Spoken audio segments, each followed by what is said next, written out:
सुप्रभात, good morning. आप सभी कैसे हैं?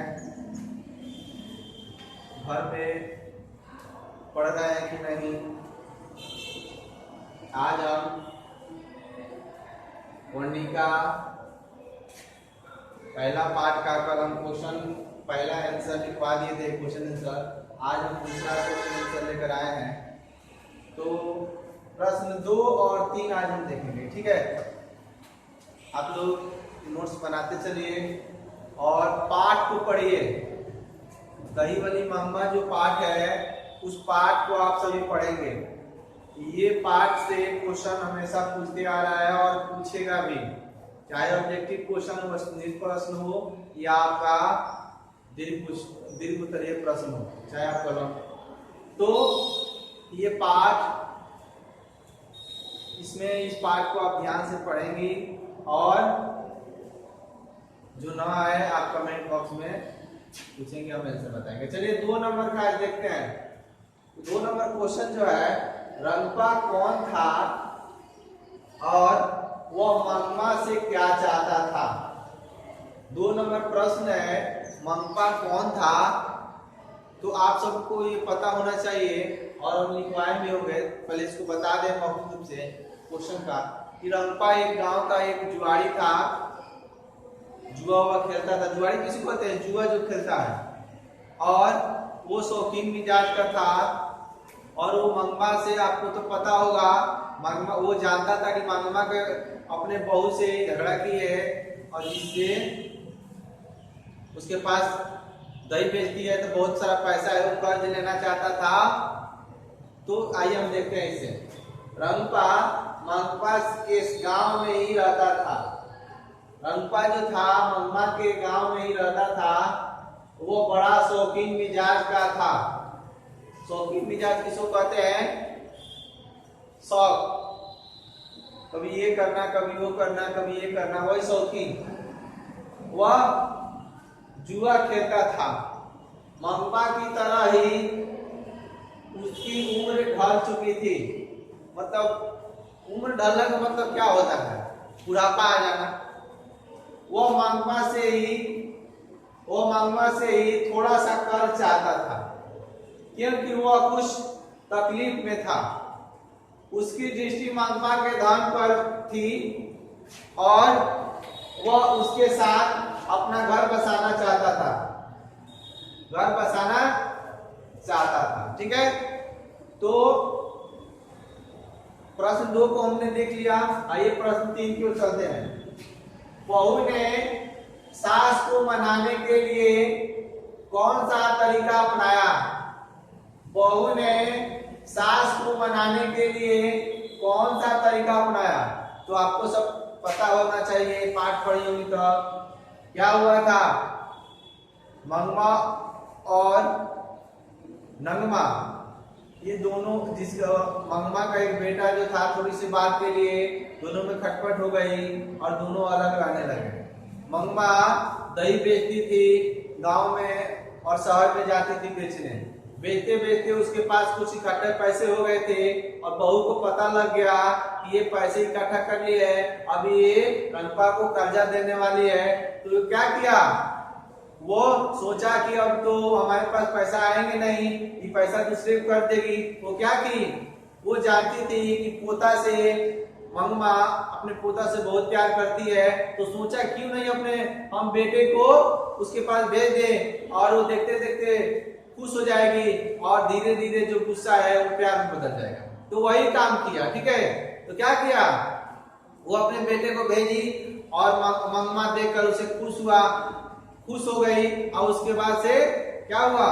उसके बाद से ये हुआ कि दोनों बहू जाकर माफी मांग ली कि हम आज के बाद, आप दही क्यों बेचती हैं, दूर दूर जाती हैं, आप आपका बुढ़ापा आ गया है, आज से हम दही बेचेंगे और आप घर पे महारानी की तरह रहिए, क्यों जाती हैं इतनी धूप में, इतनी क्या बोलते हैं गर्मी में, इतनी, मतलब समझ रहे हैं ना?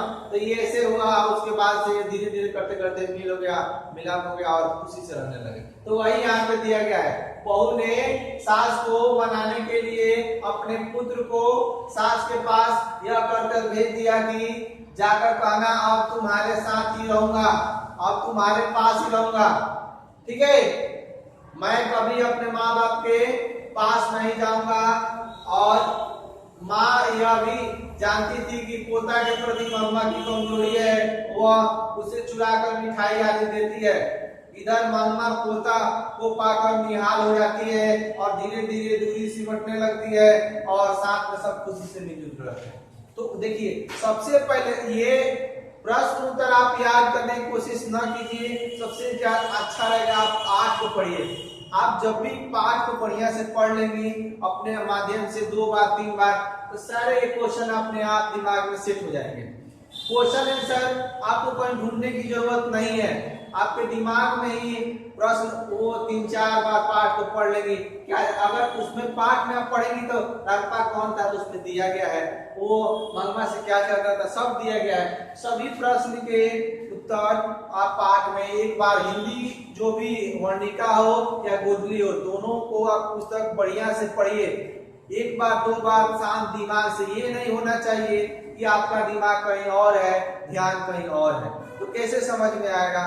आप जब भी पढ़िए शांत माहौल में बैठ जाइए और अपने दिमाग से सारे परेशानी सारे टेंशन को दूर कर दीजिए और खूब मन से एकदम शांतिपूर्वक उस पाठ को पढ़िए।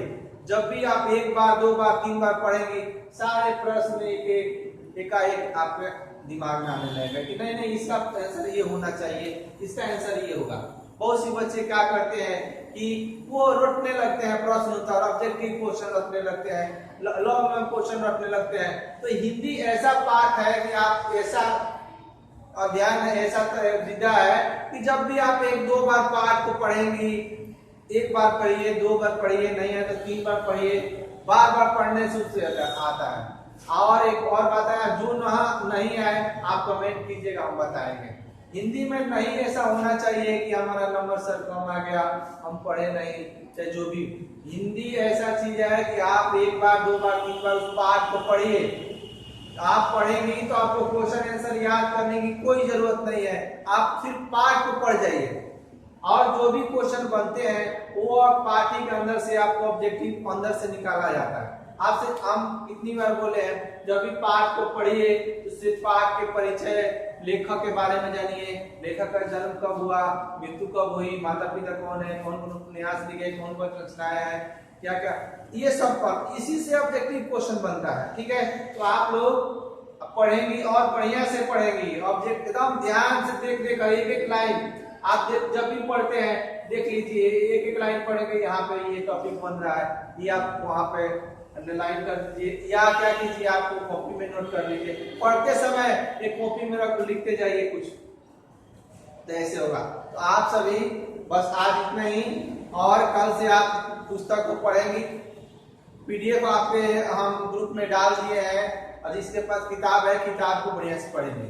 और जो बच्ची का राइटिंग सही नहीं हो रहा है, लिखने के सर कहते हैं कि हमारा राइटिंग अच्छा नहीं होता है, तो आप अभी से आज ही से एक कॉपी खरीद लीजिए, पतला कॉपी है, उसमें 1-2 पेज राइटिंग अपने से लिखिए, 1-2 डेली प्रतिदिन लिखते लिखते आपका राइटिंग अच्छा हो जाएगा।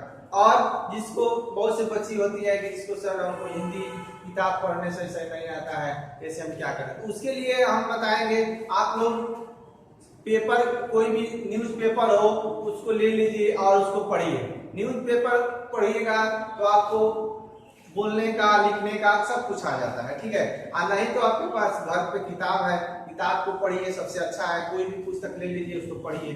ठीक है, तो आज के लिए बस इतना ही और फिर अगले वीडियो में मिलेंगे। धन्यवाद।